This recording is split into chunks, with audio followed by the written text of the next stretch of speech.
Welcome to the Heat versus the World podcast. And now, stand up and make some noise for your host, Joel Jacob.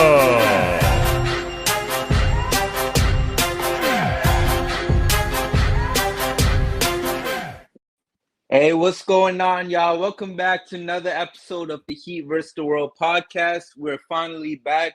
As always, I'm your host, Joel Jacob, and with me, I got Deem, I got Kay, I got Kevin, and making his long-awaited return, we got a whole squad with us today. And you know what? The season is coming back tomorrow, at least while we're recording this right now. And I don't know, man. You know, a lot has happened these past couple of weeks, whether if you want to talk about the Heat not making any moves, but then going into the buyout market and getting a guy like Kevin Love and Cody Zeller. But overall, like, it's just been a roller coaster for the Heat. And I just want to hear what y'all got to say. You know, we're going to get right to it. And I just want to know, like, the Heat went out, and like I mentioned, they got Love, they got Zeller.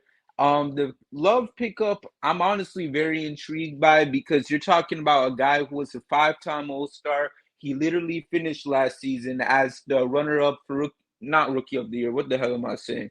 He finished as the runner-up for Sixth Man of the Year, only being behind Tyler Hero, of course.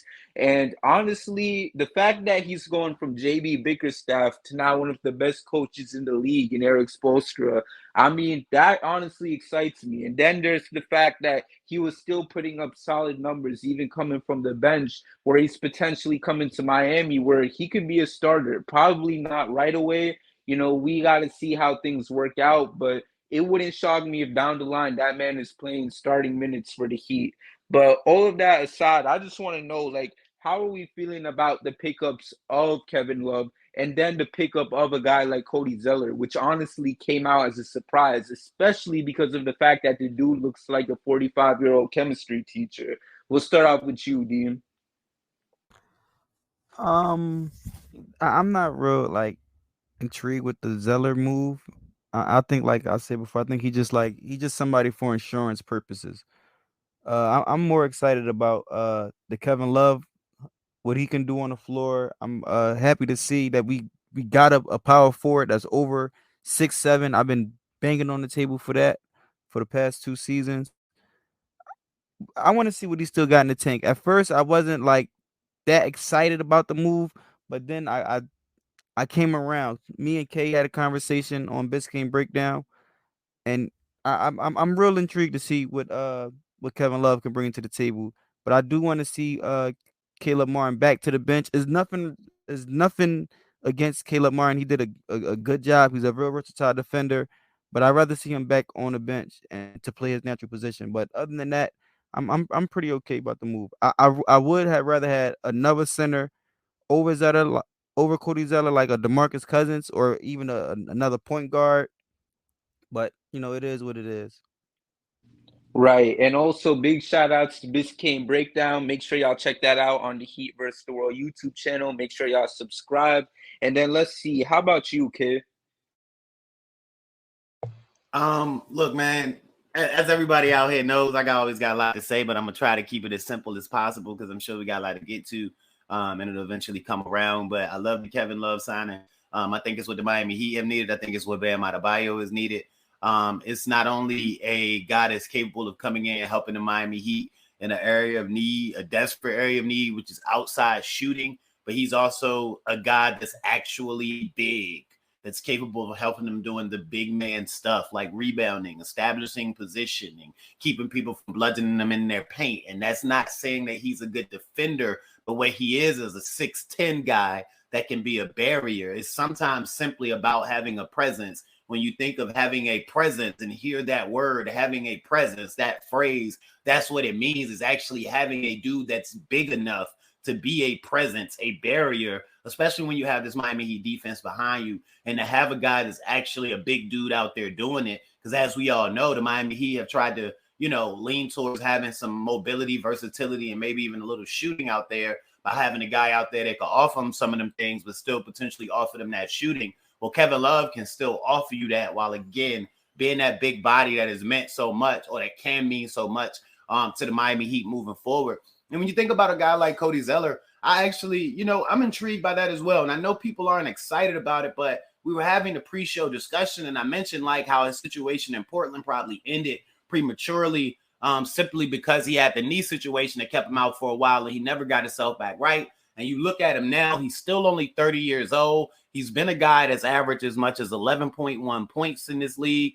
He's averaged 7.1 rebounds in that same season, which was only 2019, 2020, not that long ago. Again, he's only 30. What him and Zeller do is they give you more insurance at that big man position. They mean to take, Dame's point, but they also help you create more easy offense. Because the Miami Heat don't have a ton of guys that size that you can actually play, because they are actually guys that have played 20 plus minutes recently in this NBA, are guys that can still seal their man off, establish a position, and wait for a guy like Tyler Hero or Jimmy Butler or Gabe Vincent or Victor Oladipo when he gets back on the floor, or heck, even Kyle Lowry if he decides to suits up soon. What he can do is stand there and be there waiting for that drop-off pass. So I think both of the moves help the Miami Heat, and I can't wait to see what they do as the second half of the season carries on. I couldn't agree anymore. And how about you, Ant? Wow, y'all are optimistic, man. Let me tell you,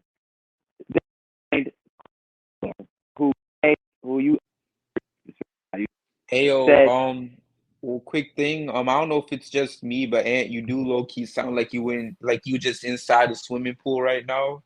Yeah, it's not. It sounds like you're recording a remix off a jail phone. Yeah, and you sound bad right now, brother. said I was good. You were good. You were good earlier. I don't know what happened now, but if you want, you can get it fixed up. And until then, Kevin, how about you?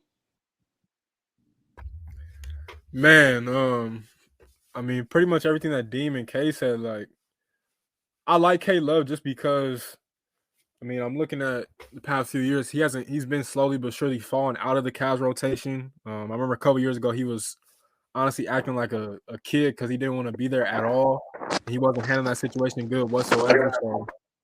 So, I like K Love though, just because we all know, bro, this team needs any type of offensive pop / spark that they can get, and Kevin Love offers that. Like, you can tell he should feel some type of rejuvenation coming to Miami, because he knows he's going to get a large role, good playing time, a team that's actually trying to compete. I mean, I know Cleveland is, but they're not quite there just yet.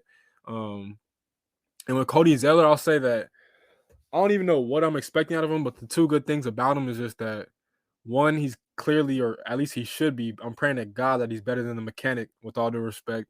And two, he played with Oladipo in Indiana, so they already have a chemistry there. So in that second unit, they should be solid together, in my opinion, because Oladipo, Depot's that dude. I've been saying that, but all in all, I like it. I mean, I don't really think it pushes the bar or anything like that, but I'm at a point now, whatever it takes to just make us look like a more entertaining basketball team, I'm with it at this point, man. I really don't care. So I'm excited to see what both of them bring, with these last, 20-something games left.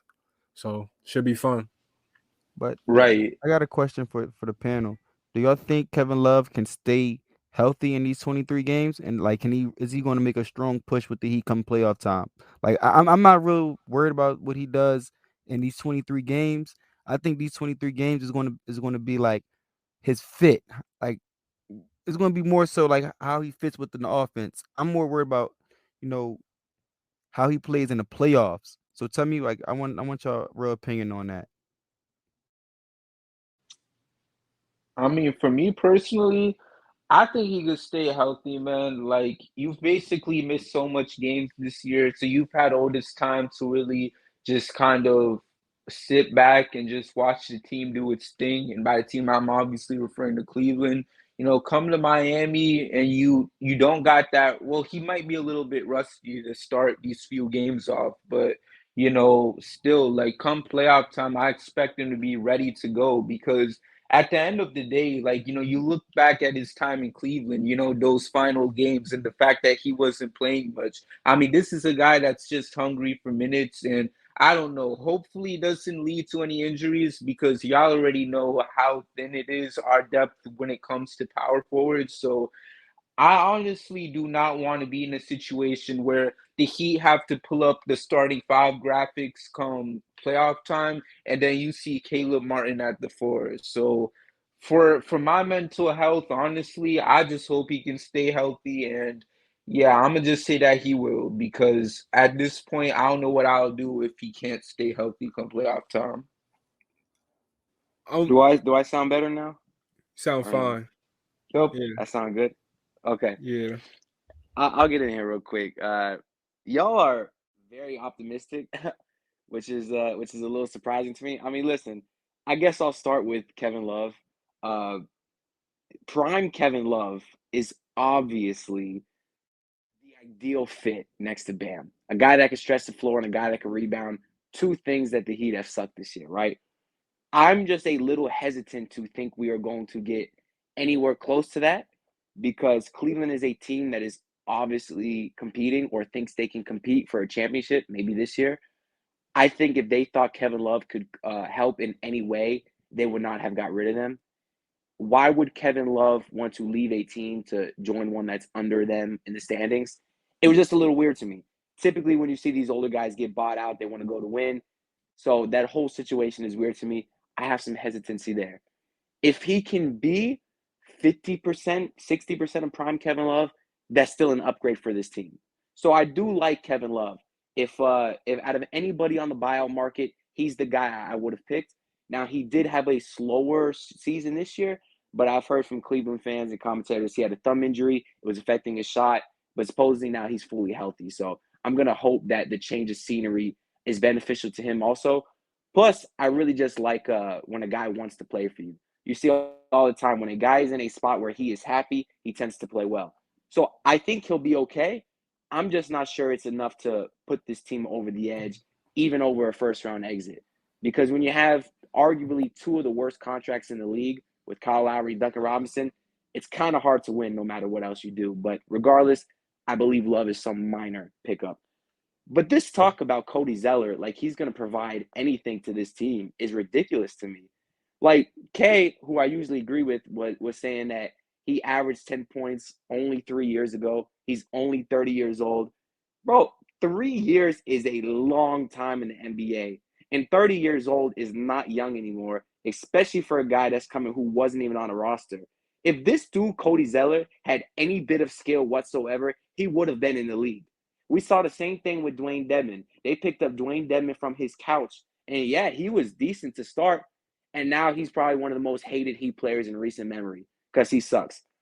So yeah, Cody Zeller might get off to somewhat of a decent start, but I honestly can't see him providing anything to this team whatsoever. Otherwise, he would have been in the league. Yeah, he's 7 foot, but what good is that? You just had Dwayne Dedmon.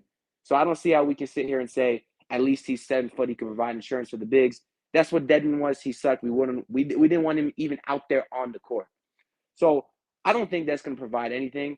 If anything, I kind of was sad when I saw the signing, because that to me was an indictment on Omer Yurtseven, and then he's not as healthy as we thought. Otherwise, I think they would have went out there and tried to get Westbrook, tried to get Will Barton, one of those other guards. But at the end of the day, the buyout market is scraps. It's the guys that nobody else wanted. I don't think anybody from the buyout market is making a major difference on any team, and that goes for the Heat also. Damn, what the hell? I was thinking you would be more optimistic. Let me hop right in there. So is prime Kevin Love like Minnesota, the end of Minnesota, or like Cleveland? I just want to get a handle on where we're going. No, he was still in his prime in Cleveland. He was still. He obviously took a lesser role, similar to Chris Bosh. Right. It's just for conversation purposes. I'm not, challenging. I'm just trying to make sure when I say something, you can't come at me a certain way because I didn't already clarify. That's all I'm asking. Hello? I mean, he was let go from Cleveland for a reason. So I have some hesitancy there. Oh, no, we good. I wasn't, we good. And I wasn't saying you're going to attack me. I was just giving you my reason why I asked the question. Okay, I'm going to just get right into it because we all confused. Yeah, what do you got? So 26 at the end of Minnesota, between 17 and 19 in Cleveland, right? So let's go 20 and 10 is prime Kevin Love, right? Sure. Okay, cool. So that's 20 and 10 across 30 plus minutes, right?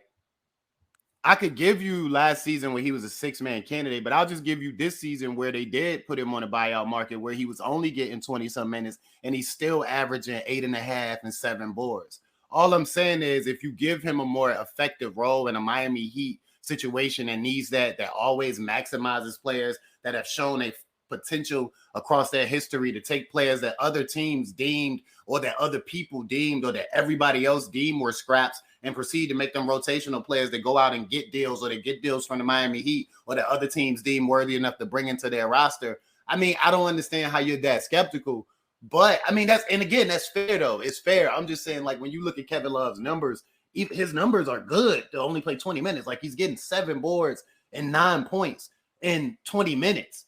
Like I said, when we're saying prime is 20 and 10 across 30, it's just, I don't get that one.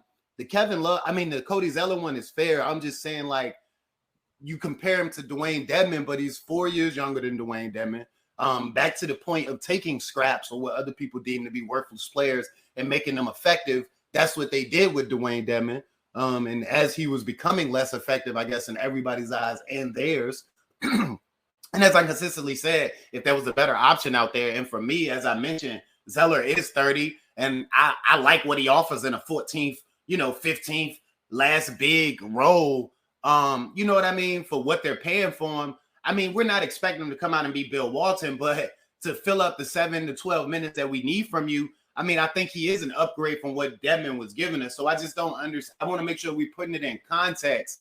And it's just like the way you're expressing it is just like we're expecting something that it isn't from Zeller. But I do think that Love can come in and overabundantly, succeed and fulfill those expectations that you have for him. Okay. See, I don't disagree with that point. I think Love will be good.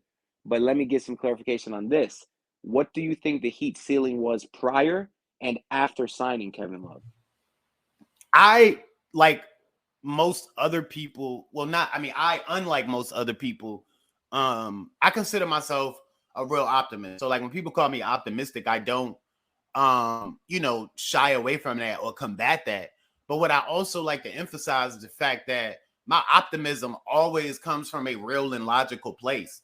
What I see when I look at the standings is a bunch of jumbled up teams that are 6-7 games apart, which even with 23 games or so, anything could happen. Team could lose 2 or 3, team could win 2 or 3. Boom, we right back to square.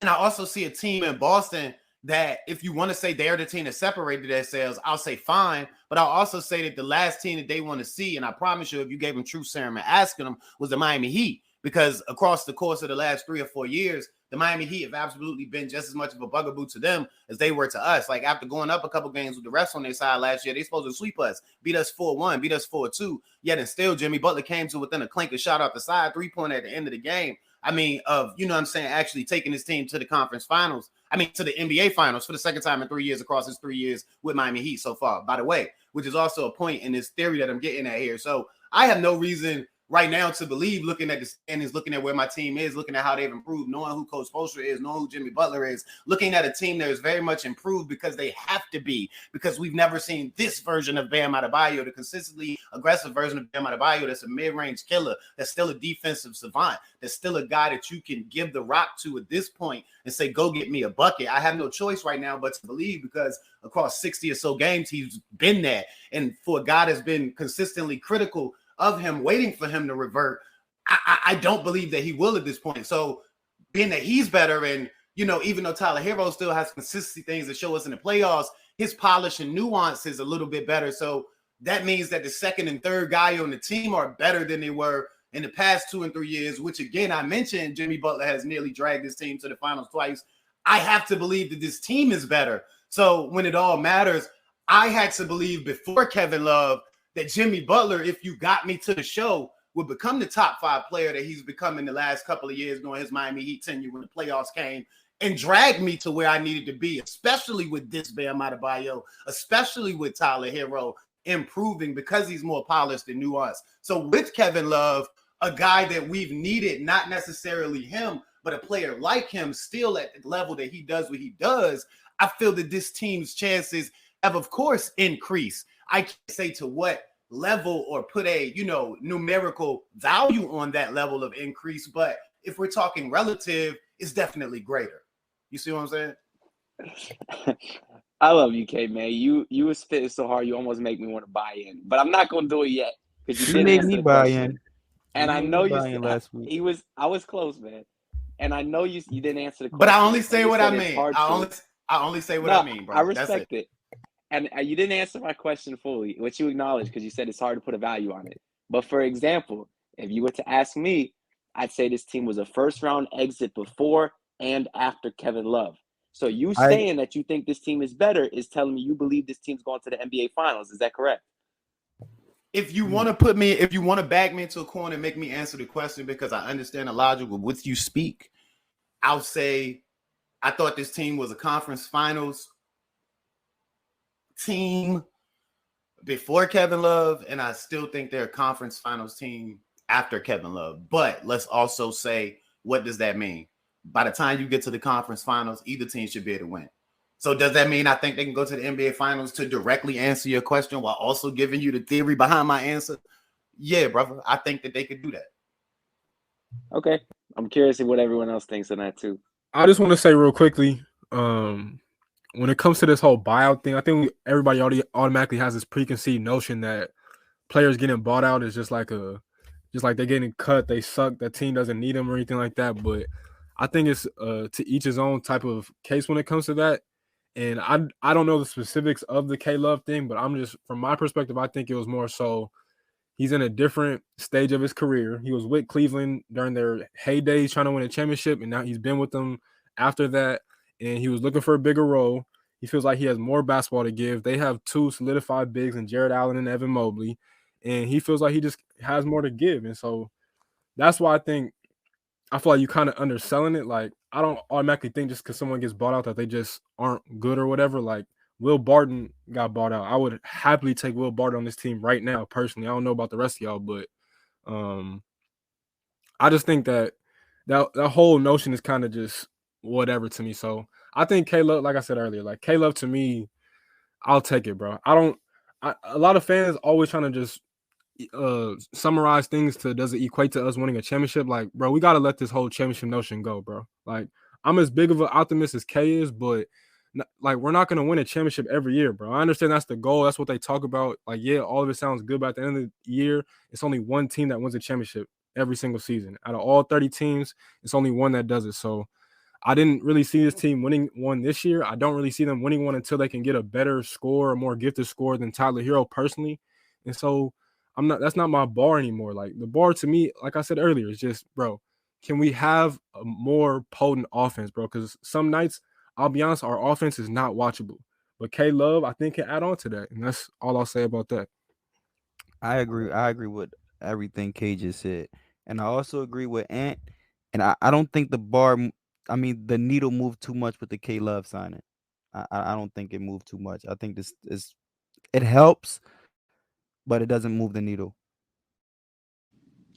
I mean, I'm hearing y'all takes, and I'm saying all I'm gonna say is that I hear great points from both sides of this argument. But another thing that could move the needle is people's wallets. It could go all the way to the top if y'all use DraftKings Sportsbook. NBA fans, it's time to bring the hoops action to the palm of your hand with DraftKings Sportsbook, an official sports betting partner of the NBA. This week, new customers can bet $5 and win $200 in bonus bets instantly. Plus, for a limited time, all new and existing customers can get a no-sweat same-game parlay every day of the week. Go to the DraftKings Sportsbook app today, opt in, and place the same-game parlay on any NBA game. And if it doesn't hit, you'll get a bonus bet back. And, tomorrow the Heat's going to be playing the Bucks. And you know what? With Giannis out, I might have to take the Heat. But at the same time, we never know how this team plays against teams when they're missing their star players. But screw it. I'm going to have the guts and say the Heat are going to get the job done. But aside from that, download the app now and sign up with code TBPN. New customers can bet $5 on the NBA and get $200 in bonus bets instantly only at DraftKings Sportsbook, an official sports betting partner of the NBA with code TBPN. Minimum age and eligibility restrictions apply. Anyways, back to the show. Is there anything else y'all want to add before we go to the next topic? Yeah, I just think the situational thing, everybody brought up good points on the back end. I just think K-Love's situation in Cleveland, like the way they was playing, it won't have. I think Cleveland's a team that, like, if they win, they want to stop you to win. So I just think it won't conducive to, you know what I mean, what he, you know what I mean, was doing anymore. And I just don't think that they had a spot to actually take advantage of him. And it goes back to the whole concept we talked about, like just in Charlotte pre-show. When you got a Donovan Mitchell and when you got a Garland who you really want the rock in his hand as well, you're not really, you don't have many touches for those other guys. Like, think about the other guys they got, Okora and Allen, like the other guys that are mainly playing out there. And even if you think about Caris LeVert, who I think is going to end up being traded when it's all before it's all said and done, again, like it's not a lot of touches for other guys, especially if you're developing Mobley. So I just don't think that was a situational thing for him. And Barton was another one. He wasn't playing in Washington either, which is confounding to me, but either way, sometimes it's just situations, man. So does anyone else want to add, or are we ready to put the Kevin Love, Cody Zeller this debate into the grave? Damn man, like that man. Nah, man. Listen, I'll say this real quick about Cody Zeller, since we didn't talk too much about him compared to Kevin Love. At the end of the day, at least we're getting a big that can do something, man. Because I know, you know what, Anthony, you brought up a good point earlier when you mentioned the whole thing about how we were essentially getting a guy that wasn't on an NBA team, the same way how we got Dedmon a couple of seasons back. And that was honestly something that was on my mind. All I'm just hoping is that, you know, Cody can come in and just play good, man. Like, I'm not saying he got to come in and play like Hakeem or even a washed Hakeem. I just want him to go out there and show that he can be a serviceable big. That means he does not go out there and get 2 fouls the minute he comes into the game. Stuff like that. And along with not having to hit a player with a hip tackle for no reason whatsoever. If you can come in and not do anything that's mind-numbingly stupid, then I will easily welcome you to this team. So that's basically it for me when it comes to that. But, you know, we focus so much on that. And I just want to see where y'all stand with, I don't know, like what are y'all's expectations? You know, we're in the second half of the season, and there's so much that's gonna happen in these next 20 plus games for the Heat. How do y'all feel right now? And I know we kind of tackled that topic a bit when we talked about the Heat's chances even after getting Kevin Love. But is there anything else y'all want to expand on when we look into these next 20 plus games for the Heat? We'll start off with you, Ant. Yeah, so I want to see some consistency in two things. One, health, which is a very difficult thing to ask for, but it seems like every other day this team has a new starting lineup. And as you get closer and closer towards the playoffs, that's something you kind of really want to lock down. And unfortunately, this has been a problem that we've seen consistently over the last couple of seasons. The biggest question up in the air, outside of Kevin Love, because I do agree with what was basically said earlier, I think Kevin Love will start eventually, maybe not right away, just because Spo loves Caleb Martin a lot, but I guess we'll find out as soon as tomorrow. But either way, we all think Love will be the starter at the 4. It's what do you do with Kyle Lowry? That is a question that will be answered within the next few weeks, maybe. I guess it depends when Lowry becomes healthy, which I've heard conflicting things on that as well. Personally, I would not start Kyle Lowry. I'd keep him off the bench when he is healthy. I really like Gabe Vincent in that starting spot. I think he provides exactly what you need in a theoretical championship team. He reminds me a lot of Mario Chalmers, a guy that fits well next to stars. And I think we all agree the Heat have 2 stars. And he fits perfect because he doesn't need the ball. He's a great spot-up shooter and can lock down the perimeter point of attack. So what more can you ask for? That last part about the defense is something Lowry really wasn't bringing this year. That's kind of the main reason I'd kind of like to see him off the bench. Of course, another option would be to start Depot. I personally like Gabe because of the shooting. But regardless of what they do, I want to see them lock down a rotation. I want to see them have the same rotation for 8 to 9, 10 games in a row. I know there's only 20-something games, like you said, but start to get this ready. Start to get your rotations locked. So come playoff time, you don't have to start messing around and deciding what you want to do. The other thing I want to see them hopefully get is improved shooting. We saw them last season, number 1 3-point shooting team in the league, went into the playoffs and fell off a cliff. by some miracle, I'm praying they get the opposite this year, because if they could go on a conference finals run, that's what would take them there. So I'm hoping somehow they can flip a switch and you see these guys like Strus start to hit. Duncan, we saw him come back in the rotation. If he plays, maybe by some miracle, he could come back and hit. And obviously, Kevin Love will help with the spacing a ton. So if that can help their overall shooting increase a lot, that would give me some optimism going into the playoffs. All right, I like that. And let's see. How about you, kid? Yeah, man, I think all of the points, I mean, have pretty much been taken. Like I said, I just want to clarify. I think when you say you think what this team can do, that's just what you think they're capable of. So I just want to separate that from what I think is going to happen. Me and Dean were talking on, the Bis Game breakdown. Catch it all the time, every week. But I think that 15-8 is achievable, somewhere between 15-8. You know what I mean? 16-7 over these last 23 games or so. Is something I like to see from them, and I think that's where they'll be, 15-8 at the very least, because I think that you're getting to that point of the year where teams realize that these are the beginning of playoffs, really, if you want to nail down your seed and actually put yourself in the best position to, succeed once the actual postseason starts. So to that point, I think it has been mentioned already, as I stated, shooting, consistent health, and just everybody being able to consistently get to their best ball on one accord more often, because sometimes you see this team, one guy may be getting to his stuff, but the other guys are kind of chilling. And this year has been a lot of Jimmy Butler and Tyler Hero guilty of that. Bam Adebayo has been consistently aggressive, even if the shots aren't falling, which aren't most nights, ironically enough. He's been getting to his stuff, but Jimmy and Tyler sometimes have this kind of your turn, my turn thing where I would like them to be a little better about that. Closing the season, because going into the playoffs, you need them being able to click at the same time as at least every other game. Because like I said, Tyler Hero needs to work on his consistency heading into the playoffs anyway. But everything else has been mentioned. Consistent health is the biggest thing, as was stated by Ant. So that's all, man. All right, and let's see, you, Kevin.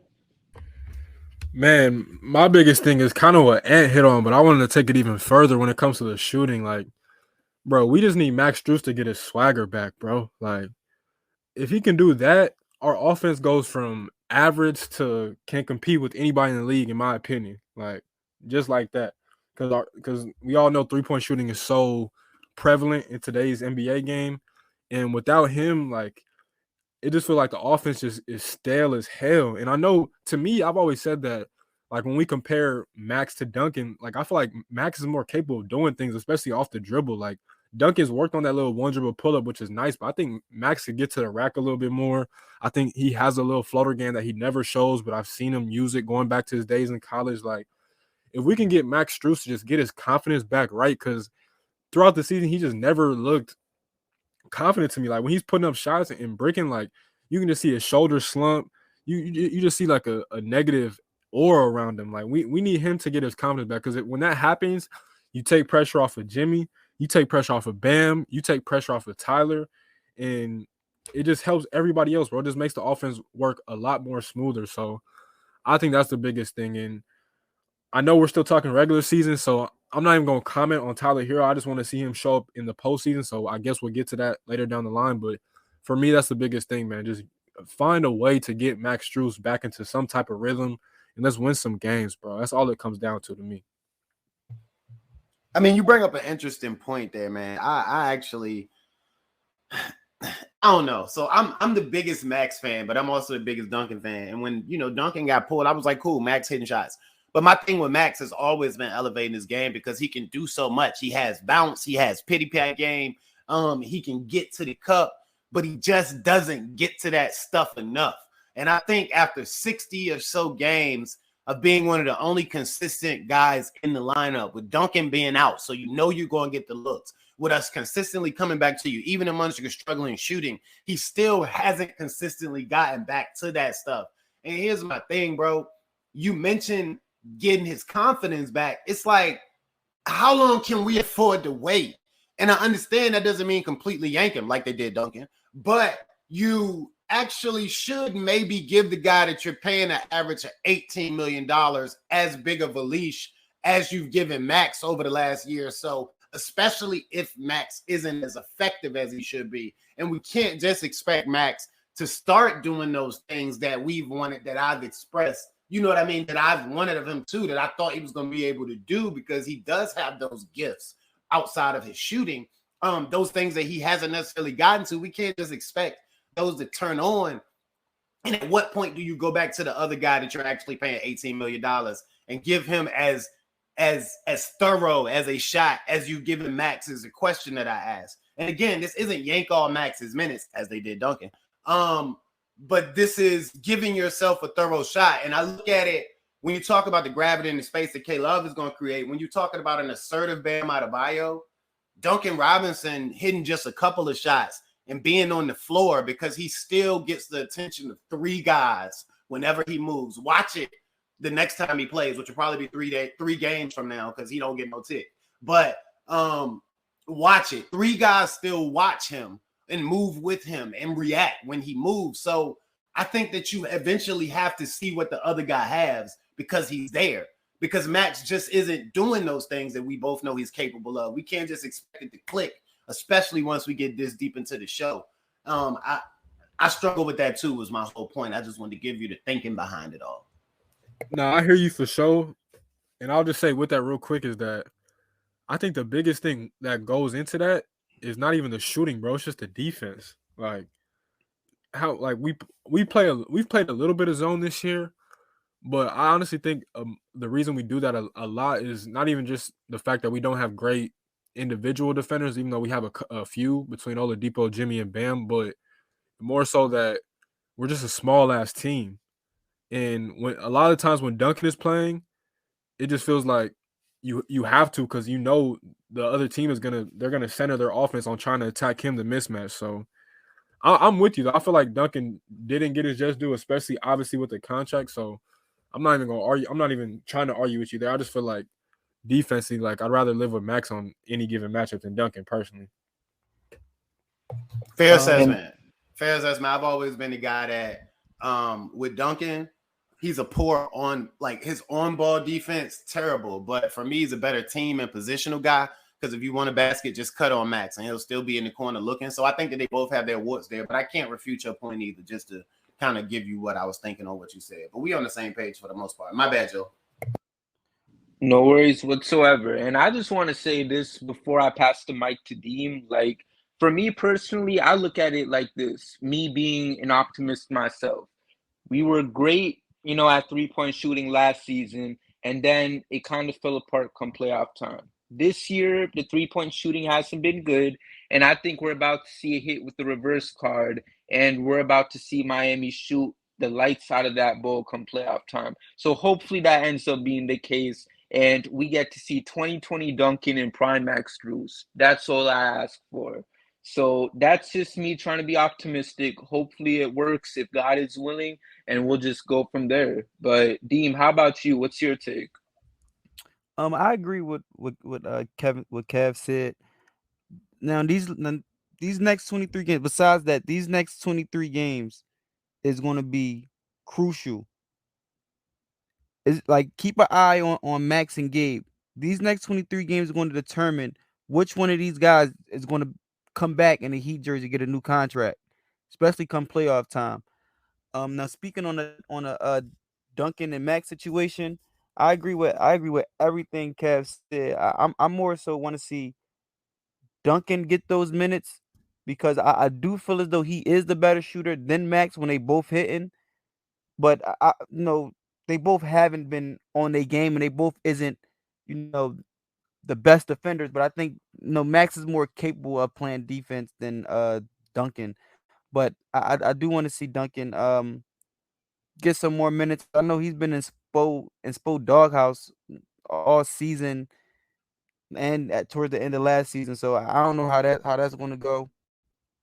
And another important thing that I believe Ant said early on is with the Kyle Lowry situation.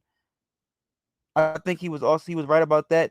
They have to make a decision with Kyle Lowry, and I don't think the right decision is to bring him back. I think he's mentally checked out. I think Kyle Lowry is mentally checked out, and it's not good to bring in, a guy who whose talent has already declined and mentally checked out. I just don't see a good thing for Kyle Lowry to come back to this team.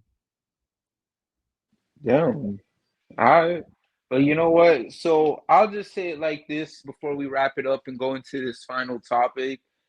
Like I said earlier, man, I'm always be optimistic with this team. And whether if it's seeing Kevin Love make a huge impact and maybe seeing Cody Zeller come out and play like prime, whatever his best year was, man, like I just need it because at the end of the day, this has not been the most ideal season. But, just like y'all, I'm gonna ride with this team until the brakes fall off. So God be with this team, and I don't know. Let's see a miracle happen. So y'all better be praying for this team come the rest of this season. But aside from that, let's go into this next game for the Heat. After this All-Star break officially wraps up, tomorrow the Heat will be they'll be going to Milwaukee. And I want to know what's y'all's expectations with this team. Obviously, as I mentioned earlier, Giannis will not be playing. He's still dealing with that wrist injury. And like I mentioned also earlier, when I was reading that sponsor segment, this is a team that usually doesn't play good against another opposing team when they do not have their star player. Luckily, Miami has beaten the Bucks twice this year without Giannis, so take that as you will. But all of that stuff together, man, like what's y'all's expectations for this game tomorrow? We'll start off with you, okay? So I think that the Miami Heat are coming into this game with the best possible situation that they could coming into this game. Typically, we all know how the Miami Heat do. If your best player isn't playing, then they tend to come out and acknowledge that their best player isn't playing with their play on the court at times. I won't say they always do it, but there's a great aptitude that they will because they do it quite often. Now, coming off of the All-Star break, being that first game back, getting K Love in the lineup, I think that they, too, on their side, have something to be amped up about, which kind of cancels out the whole lethargicness of your best player isn't playing. So I feel good about it simply because this will be the first game with Kevin Love and Cody Zeller in the lineup.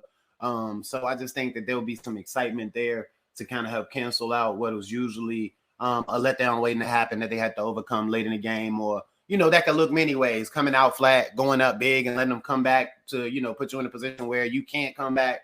I just feel okay about this one. Now they're still going to have to play their tails off because they got a couple of guys coming back for the Bucks. And I think that everybody besides Giannis is going. So, it's going to be a good game, a good test. We're going to see if Kevin Love can hit some shots. I'm curious to see where he plays from, even though he said today that it doesn't matter to him. So I think it's going to be a good contest, but the Miami Heat should win it because they're going to have the best player on the floor. I agree. Do you think Kevin Love will start tomorrow? I do. Okay. All right. Well, like I mentioned earlier, I think we should just expect either or to happen. Do they start him right away? I'm not completely sure, but we'll see. I want y'all to answer that as y'all give y'all expectations for this upcoming game. So, Kevin, how about you? I'm keeping it short and sweet, man. Just win the game, bro. Like, just win. Let's start trying to climb up the ladder in the standings a little bit, make a little bit of noise. And in regards to K-Love starting, I think, I honestly see no reason for him not to. Off the gate, like, eventually that's probably going to be the long-term goal anyway, so you might as well. But when it comes to tomorrow's game again, bro, just win. I feel like I said this exact same thing the last time I was on here. Just win, bro. No Giannis, one of the best players, if not the best player in the league. Win the game, bro. The Bucks are nowhere near the same team with them as without them, obviously. So just get the W, bro. They still a good team though. Don't let No, they are. I'm already knowing. I remember. I remember Game 6 in Atlanta. I remember all that. Trust me, but bro, like, if you can't beat the Bucks without Giannis, then it's like, what are we even doing here? You feel me? Like, we're a good team too. Like, we're not trash. Listen, I don't know if they're gonna win or not, but I can guarantee you it's gonna be a close game.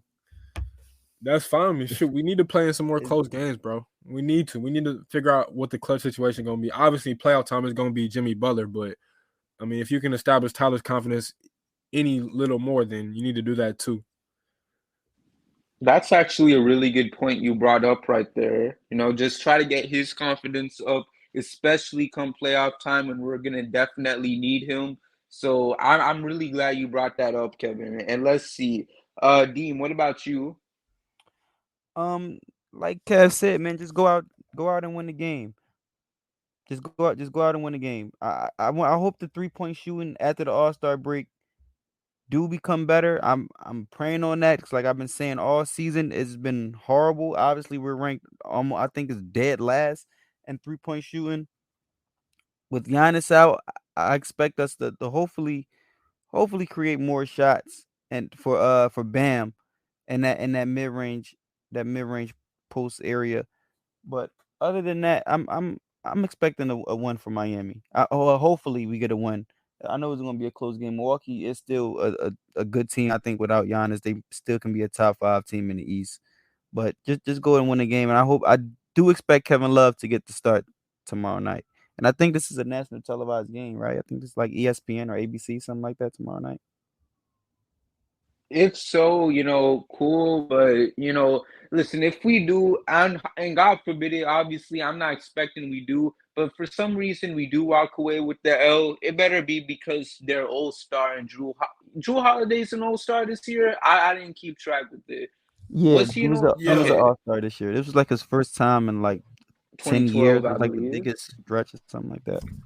Yeah, so listen, if one of Drew Holiday gotta cook us, it is what it is. But do not let Jevon Carter, whatever you pronounce his name, do not let that man have like 25 points or something. Like I will literally lose it if that ends up being the scenario. It's Like gonna we be already Grayson had. Allen. It's gonna be Nah. Myers Leonard.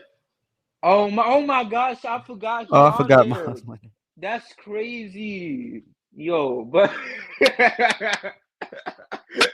oh my gosh, that's insane. The Myers Leonard revenge game. Could y'all even imagine? Oh my gosh. But oh Yeah, it's gonna be shoot. some dirty words said in that gym. Yo, y'all better No, stop I'm that just tripping. now. I'm just tripping. I'm happy for it, brother. I mean, I'm glad he rehabilitated himself and somebody gave him an opportunity. He need to learn how to keep his mouth shut though when you're on national live video. What's I wrong agree. with him? What's wrong with him? What is wrong with him? Man. But like I said, man, just let Drew Holiday cook. Don't let anyone else come in here and drop 30 on us. And you know what? I know Mikal Bridges is a good player, but seeing him drop 45 on us the other night pissed me off. So let's Hey, bro, not. I forgot about that. Bro. I'm sorry to cut you out. Like I had totally forgot about that. You just brought that back up. Mm-hmm. Like I had totally no. That's it. Like I forgot about it. And you just like took me back. Like why would you do that? Why would you do that, I'm just bro? saying, like, I still got PTSD from that. So, like, I'm just praying that the Heat can look at that and be like, nah, we cannot let more of these people come in here and drop 45 or so. And when I say these people, like, obviously, Mikal is a good player, don't get me wrong. But even then, like, still, he's not an all-star. So let's not trip around and let guys like Mikal Bridges drop 45 on us. Let's not continue this as the season goes on. So, let's see, Anthony. How about you? Joe, what do you mean by you people? You know damn well what I meant. I literally explained when I said these players. Do not even start that. Yo, I'm not gonna lie. Wait a minute. Whoa. I never even said you people. So you're trying to start some wild agenda against me. Y'all know damn well I did not say you people. So do not even right now, Ed. I said heard what I these want to types hear, of man. players. Yeah, that's right. That's right. Listen, That's what I thought. I completely forgot they picked up Myers too. That's crazy. I swear to God, let this man hit 2 threes on us. As somebody TV breaking, whoever I'm watching it on, that would just get me very annoyed if this man comes out with a revenge game. But listen, now that the Miami Heat have a starting power forward, you best believe I'm gonna go on my DraftKings app. Shout out to them, and I'm gonna smash the under on Brook Lopez rebounds.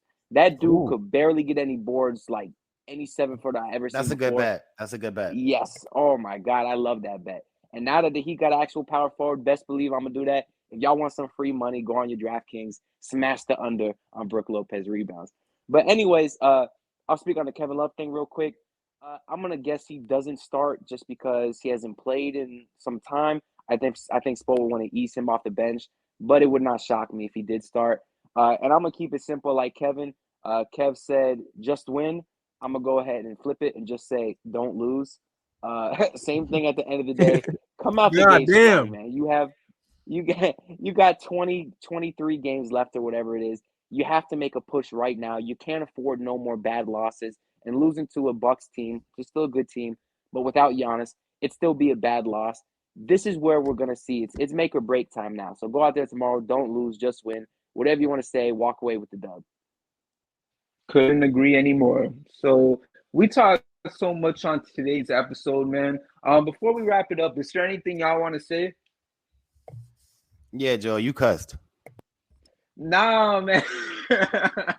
Well, y'all know I ain't dropping no F-bombs and stuff like that. So, I'm just saying, I clutched my collar when you said that, though. Like, I had to go get a cup of water. Man, I don't know. I was pushed to the edge a couple times in this episode, especially when Ant tried to do me like that. So, sometimes I just gotta bring that person out for a quick second. But aside from that, y'all, if no one's got how? I know you hyped to see Myers Leonard tomorrow. That's your boy. Listen, we're not gonna get into all this. All right. Anyways. Thank y'all so much for tuning in to today's episode of the Heat vs. the World podcast. Make sure you guys follow, Deem at BL Deem. Make sure to follow Anthony at Anthony D_Heat. Make sure to follow K at K_said_K. Make sure to follow Kevin at EasyMoneyKev7. And make sure to follow me at JoelKJacob_. And most importantly, make sure y'all follow Heat vs. the World on all platforms at HVTW Podcast. Make sure to subscribe to the YouTube channel if you haven't done it already. We're putting out all types of content. You got this podcast, Culture Shock, Biscayne Breakdown with Demon K. They're going to be dropping a new episode come this Sunday, so be on the lookout for that. And we got other projects coming out too, so it's going to be fun. And aside from that, let's go Heat. Let's get something going, and let's try to win this championship. Aside from that, hit my music because we out. Thank you for listening, and we'll see you next time with a brand new episode of the Heat vs. the World podcast.